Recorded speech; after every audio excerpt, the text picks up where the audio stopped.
নামাজের খবর নাই, আল্লাহকে স্মরণ করবার দরকার নাই। দুর্গাপূজা আসছে, ইমান কোথায় গেল না গেল দেখবার টাইম নাই। মন্দিরে গিয়া দুর্গা দেবীর প্রশংসা, রোজা পূজা একত্রিত করা, বিষ্ণু কৃষ্ণ মুহাম্মদ সাল্লাল্লাহু আলাইহি সাল্লামকে নিয়ে কথা বলা, তারপরে দেবী দুর্গা শক্তিশালী। আমার একটা কথা আমি গত কয়েকদিন আগের একটা প্রোগ্রামে বলেছি, বিগত পালিয়ে যাওয়া প্রাইম মিনিস্টার শেখ হাসিনা একটা কথা বলেছিলেন, আপনাদের খেয়াল আছে কিনা?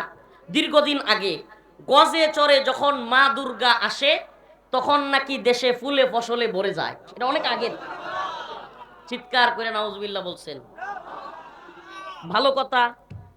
কিন্তু ওই সময়ে শেখ হাসিনাকে যেইভাবে কাফের, শেখ হাসিনাকে নিয়ে যেভাবে ওয়াজে কথা বলা হয়েছিল, কাফের বলা হয়েছিল, বিভিন্ন ধরনের একেবারে সব জায়গা থেকে আওয়াজ আসছিল।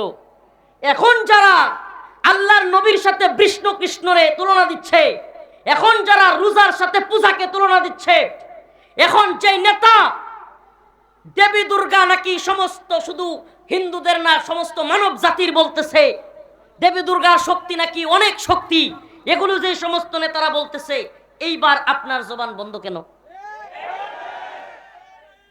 আমি একটা কথা একেবারে ক্লিয়ার বলি, আমরা আওয়ামী লীগ কিংবা শেখ হাসিনার বিরোধিতা করেছিলাম ইসলাম প্রশ্নে, দেশ প্রশ্নে, ইমানের প্রশ্নে।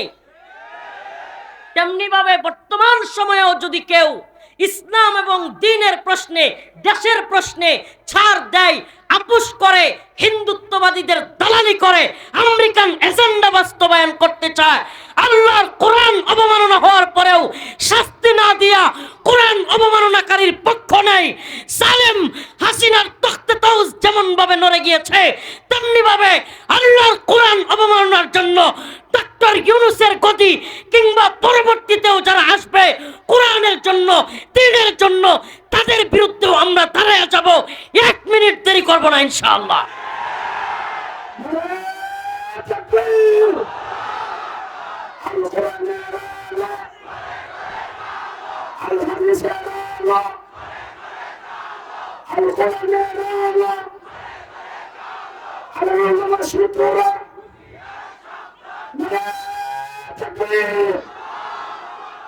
আমাদের বক্তব্য একেবারে ক্লিয়ার। শেখ হাসিনা যদি গজে চড়ে মা দুর্গা আসে এই কথা বলার কারণে আমি বিরোধিতা করি, আমি অবশ্যই বর্তমান সময়েও যদি কেউ বলে আমার বিরোধিতা করতে হবে, আর যদি না করি বোঝা যাবে ওই বিরোধিতাটা ইসলামের জন্য, ধর্মের জন্য ছিল না, রাজনীতির জন্য ছিল। রাজনীতির জন্য ধর্মকে ব্যবহার করবেন না। সেটা কিরকম? ধর্মকে ইউজ করবেন না। আপনি রাজনীতি করেন, কিন্তু যদি আপনার দলের লোকও আল্লাহর বিপক্ষে, দ্বীনের বিপক্ষে, কোরআনের বিপক্ষে কথা বলে, অবশ্যই আপনাকে তখনও গর্জে উঠতে হবে। তাইলে বোঝা যাবে আপনার ধর্ম ঠিক আছে, আপনার ঈমান ঠিক আছে, আর না হলে বোঝা যাবে আপনার মধ্যে নিফাক ঢুকে গেছে। ومن الناس من يقول آمنا بالله وباليوم الآخر وما هم بمؤمنين। আল্লাহ রাব্বুল আলামিন বলেন, মানুষদের মধ্য থেকে ওয়ামিনান নাস মান ইয়াকুলু আমান্না, কিছু লোক বলে আমান্না আমরা ঈমানদার, আমরা আল্লাহ এবং আখিরাতের উপর বিশ্বাসী। আল্লাহ বলেন ওয়ামা হুম বিমুমিনিন, আসলে প্রকৃতপক্ষে এরা মুমিন না। এরা মানুষের সামনে ইমানদার পরিচয় দেয়, এরা মসজিদে আইসা বড় ইমানদার, মন্দিরে গিয়া বড় হিন্দু, বৌদ্ধের কাছে গিয়া বড় বৌদ্ধ, খ্রিস্টানদের গির্জায় গিয়া পাদ্রী, ওই জায়গায় গিয়া বড় খ্রিস্টান। আল্লাহ রাব্বুল আলামিন বলেন আফাতুমিনুনা বিবাদিল কিতাব ওয়া তাকফুরুনা বিবাদ ফামা জাযাউ মান ইয়াফআলু যালিকা মিনকুম ইল্লা খিজিয়ুন ফিল হায়াতিদ দুনিয়া ওয়া ইয়াওমাল কিয়ামাতি ইরাদ্দুনা ইলা আশাদ্দিল আযাব।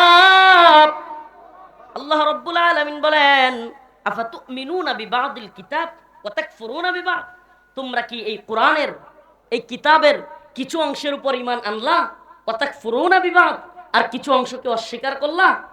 ফামা জাযাউ মান ইয়াফআলু যালিকা মিনকুম, যারা এরকম করবা, কিছু বিশ্বাস করবা কিছু করবা না, নামাজের কথা বললে বলবা হ্যাঁ ঠিক আছে ভালো, রোজার কথা বললে বলবা হ্যাঁ ঠিক আছে রোজা এক মাস কেন 1 বছর রাখো, আমাদের আপত্তি কি, না খাইলে তো আমরা আরো বেশি খুশি, আমরা খাইতে পারবো। হজের কথা বললে বলবা ঠিক আছে আপনি হজে যান, কিন্তু যদি বলা হয় জিহাদের কথা, যদি বলা হয় দ্বীনের জন্য প্রয়োজনে মরতে হবে, তাইলেই বলবা জঙ্গি মৌলবাদী। তাইলে বোঝা গেল আফাতুমিনুনা বিবাদিল কিতাব ওয়া তাকফুরুনা বিবাদ, তুমি কোরআনের কিছু মানো কিছু মানো না। কিতালের কথা বললে, জিহাদের কথা বললে তুমি যদি বলো মৌলবাদী জঙ্গিবাদী, আমি বলবো আল্লাহর কোরআনে যেই পরিমাণে কিতাল এবং জিহাদের আয়াত আছে, অন্য কোন ইস্যুতে এত পরিমাণে আয়াত নাই। সুবহানাল্লাহ। মুসলমানরা কেমনে টিকে থাকবে? এই যে আমাদের একজন কাউন্সিলর বলে গেলেন, ফোন আসছে বলতেছে হুজুররা মাইক দিয়ে সারাবাজি করে, মসজিদ মাদ্রাসা কিভাবে